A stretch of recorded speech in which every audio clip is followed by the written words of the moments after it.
All right, Ash, how's it going? It's good, Mike. What what's happening in the office this morning? Quoting some job site stuff for some of our new users that have a bunch of big positions coming up they need to cover. Can you hear me okay? I can hear you. Okay, cool. Um, I'm just going to check LinkedIn to see how many folks may have joined. Yeah, I mean, you should have it in your maintenance record on the car. I think it was last November. Yeah. I had a similar issue, and it got fixed. Okay, the radio was working. Then all of a sudden it stopped working. So we're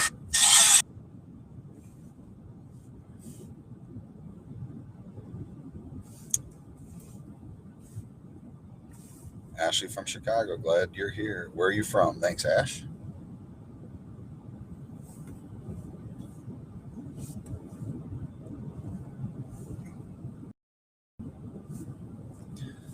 All right, Ash, should we kick this off? Let's kick it off.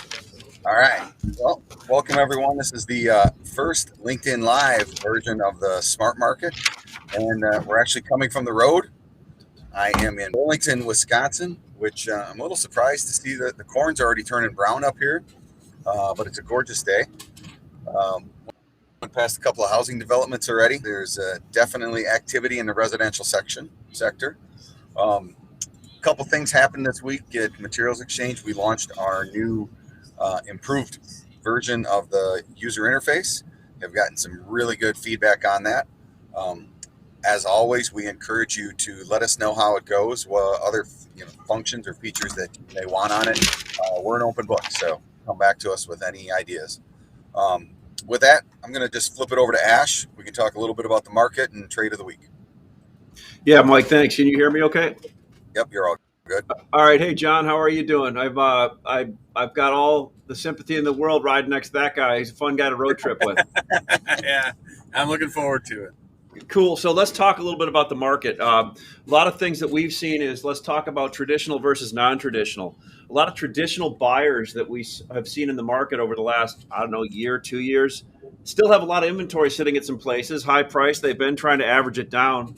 It's really hard to average down inventory when you've come from the prices that we came from. It's damn near impossible.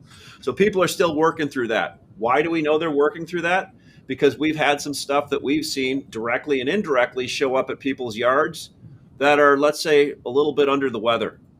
And when I mean under the weather for quite a few months. So I think people are still, what that shows me from my history in the business, people are trying to get rid of problems and they're passing them along. So that's one thing that we've noticed. Other thing we've noticed is traditional reloads are jammed full. They're full.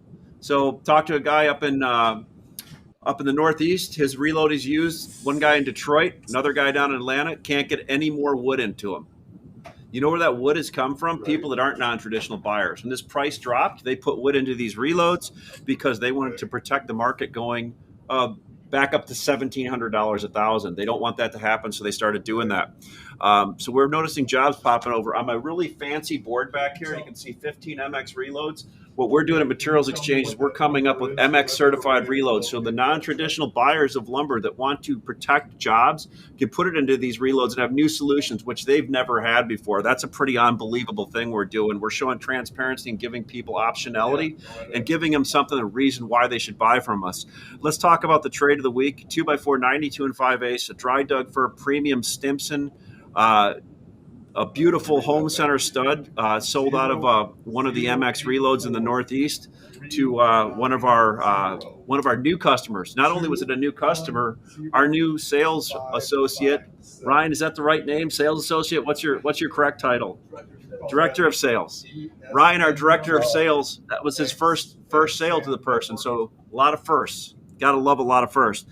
The next one was a new European, or I should say a new European importer on our platform, sold load out of Connecticut to a buyer that normally buys from a buying group or wholesalers, and we took that business through Materials Exchange. And I'm not ashamed to say we took that business through Materials Exchange, Okay. and it went to this person. So he's seeing a new vendor he would have never seen. All right. So two new things. So we think the market's still going to stay a little bit strong here. Where it's going through the end of the year, I have no idea. But there's plenty of business popping up. I think the actual run rate, which is the amount of houses that we can build, considering certain constraints like doors, windows, millwork, rebar, and all that. We want to still build 1.7. We're probably at a 1.3 to 1.5 run rate, which means we're producing enough lumber, but it's hard to ship that amount of lumber this much through a smaller pipe, right? So that should keep a lid on it from flying too far to the upside. But again, that's just a pure guess on my spot. So my suggestions come to MX Lumber, materialsexchange.com.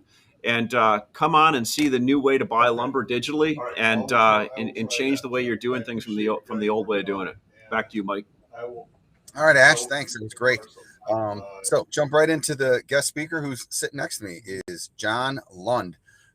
I've known John since college. So what was that? A couple years back. 3 years ago? 3 or 4, yeah. John has been a successful entrepreneur, started several companies, exited, and all along the way. One of the things that John has learned is the key to a successful business is sales. I'm really happy that that Ashley pointed out the sale of the week coming from a new salesperson. So what John's going to kind of shed some light on today is how do you approach sales from the year 2021 and some of the new tools available out there to help along your salespeople. So with that, welcome, John. I appreciate it. Thanks for having the opportunity to be right along with you and be on this LinkedIn as we go along. So, yeah, I've been lucky to own my own businesses for most of my life and had a real nice, successful one.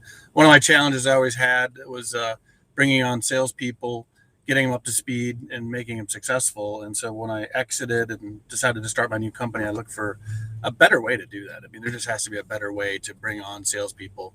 And that's how I started my B2B coach. And when I talk to all my entrepreneur friends and business owners, they usually are running into 2 different challenges. One, either the owner plus maybe 1 or 2 other sales, driving 80% of sales, and they've been trying to bring other good salespeople on.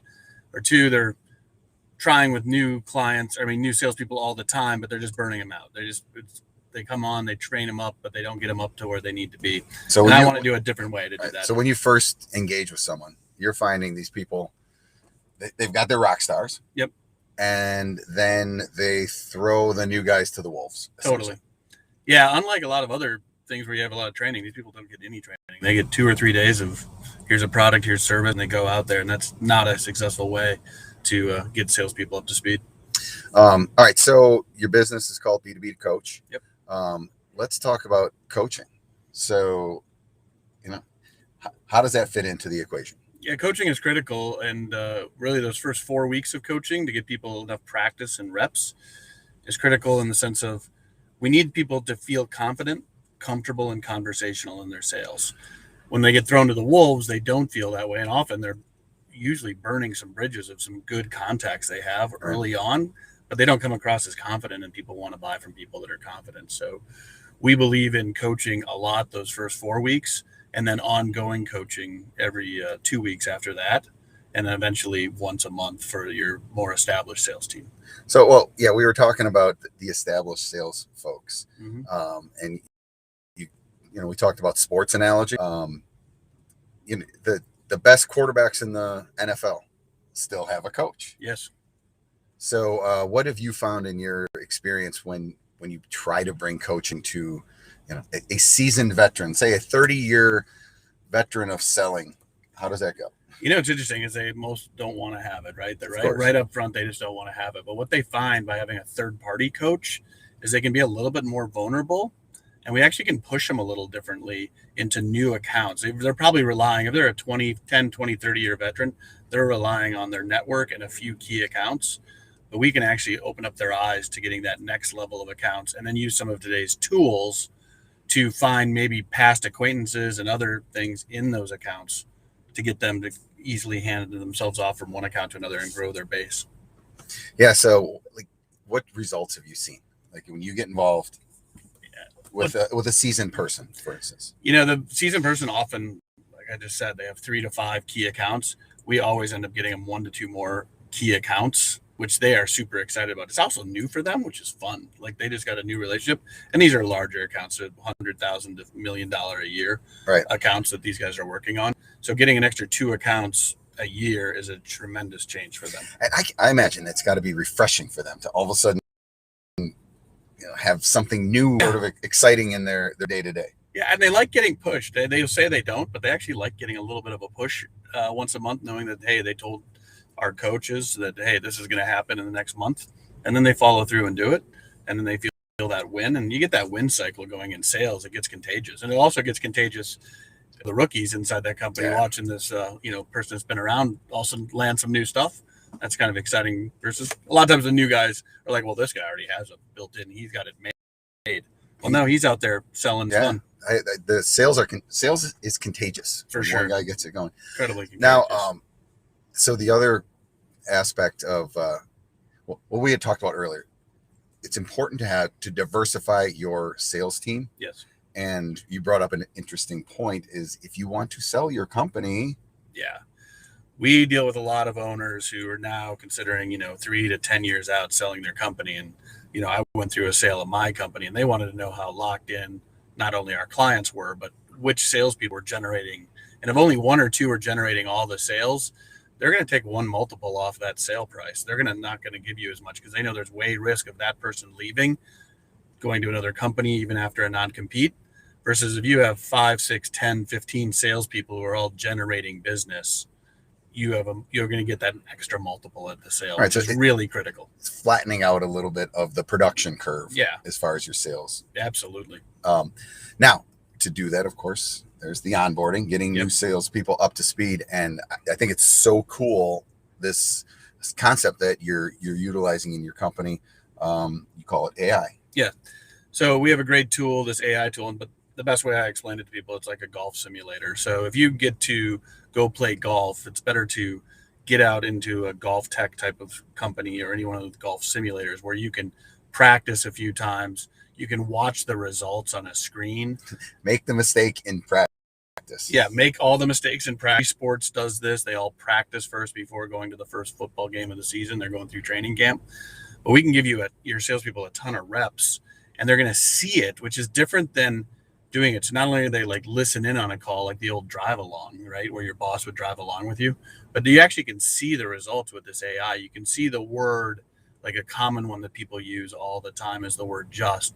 I'm just following up. I'm just going to get you a proposal. There's a big difference in confidence from I'm just going to get you a proposal, Mike, to Mike, I'm getting you a proposal. Right. There's just a difference in confidence. And we got to get that all out during training through the AI. Also, pace matters. Filler words matter. Then there's also steps of like pulling the sale. So you're not wasting time doing proposals. We see so many people waste their company's time doing proposals that they have no chance at winning. And we really, through the AI and then a coach's eye, we can really get people to get better at making sure they're understanding what the next steps are. It makes so much sense to me. I mean, I remember some, my good accounts, we would laugh about how horrible I was when I first called them.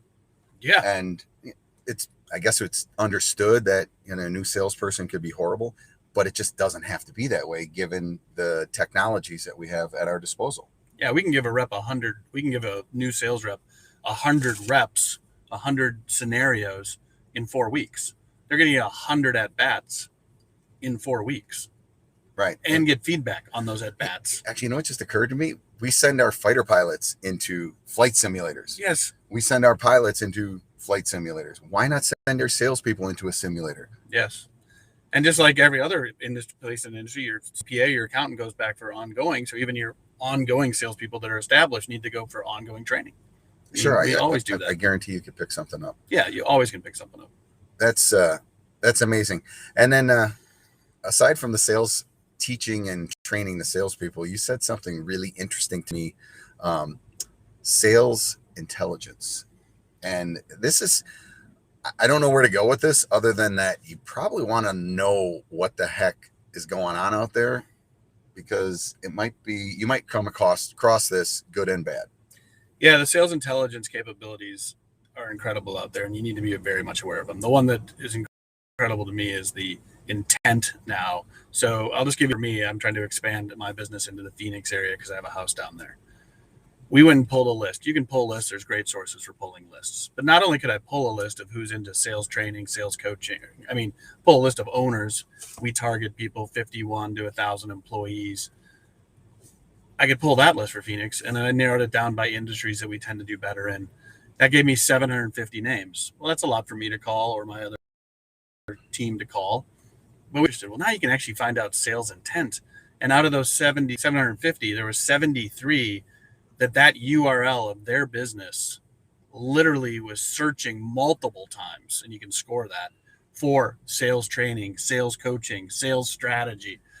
So now, who am I calling first? I'm calling those 73. So that's way more intelligence. It's a little creepy, Super creepy, but kind of cool. It's kind of cool that you can find out through a URL, some company website, what is that company looking for? Yeah. And often people have it. I'm sure in your industry, people have their established vendor, established relationship. Wouldn't you like to know that whether it's your client or somebody else's client, that they're also searching for another source of that product because maybe they're not quite happy or maybe they're out of stock at the time? Man, that'd be nice to know. An example I just thought of, right now there's a massive shortage of engineered products, plywood, OSB, not so much anymore, but if you knew what your clients were searching for, like let's say they start searching for Brazilian pine. Yeah. Well, maybe you should look into getting some Brazilian pine in your inventory. Yes. Yeah, that's cool. So that's, I don't know how to do it, but it's out there. All right, we're going to wrap this one up pretty quick here. Thanks, John. Thank you. Of course, if you wanted to engage John's company, myb2bcoach.com, you can do that. But what we really wanted everyone to hear on the call was, once again, there's a different way to do business. If you keep doing the same thing the same way, you're going to get the same results. If you start to consider maybe something new, innovative, things could get different, maybe better, maybe improve. With that, we're going to sign off. Thanks for everyone for coming today. Thank you, everyone. And please give us the feedback on what you thought of the LinkedIn Live for our Smart Market call.